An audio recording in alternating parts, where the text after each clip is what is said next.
Here's your WNEM TV5 News Update. Good morning, everyone. I'm Lauren Piesco. Here's a look at the top stories we're following.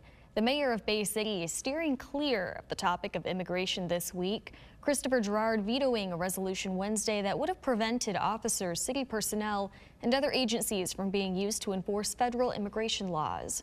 Gerard says millions of dollars for the city were on the line, something he did not want to risk. The resolution passed 5-4. Commissioners could override the veto with 6 votes. It will be readdressed at their next meeting on Monday, April 7th. The Army Corps of Engineers is meeting with community members in Midland today discussing flood risks with the Tittabawassee River. You are encouraged to share your experiences with flooding in the area. The meeting will also provide updates on a multi-year study assessing flood risks, property damage, and potential mitigation projects. There will be 2 sessions at City Hall, one from 10 to noon and the other from 3 to 6. And Saginaw Valley State University hosting an Education and Human Services job fair today. Whether it's social work, occupational therapy, or psychology, you can talk with local school districts and organizations from around the state about open positions. It's all happening on the 2nd floor of Curtis Hall today from 4 to 6.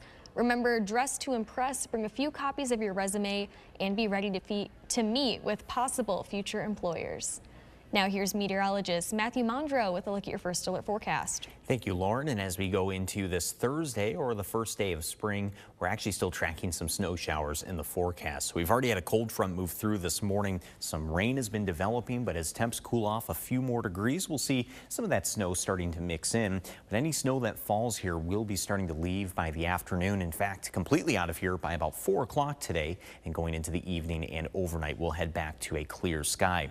Now, your first alert snow predictor does have totals up to about 1 inch here, primarily into the thumb. I think in the northern thumb especially, that's where we have the greatest chance at seeing more or less a measurable snow there, but still really just on lawns or cars that are outside, simply just because our ground temps have been coming up so much in the recent weeks thanks to all of this warm weather. Road temps this morning are right around 45 degrees, soil temps between 40 and 50 degrees, so definitely well above freezing as we get the day underway. Now our highs for today quite limited too, only up to about 39 this afternoon. This is all thanks to a northwest wind coming in behind the cold front. That wind gusting up to about 30 miles per hour, so still a bit breezy for today. First alert 7-day forecast has a high of 52 on Friday. That is the warmest day out of the remainder here on the 7-day forecast. We have a cold front that moves through on Friday night, so that takes us down to 36 on Saturday. Only a high of 44 on Sunday, and it appears more temps just right around 40 into next week. Remember to tune into WNEM TV5 on air and online 24/7 for the latest news, weather, and information.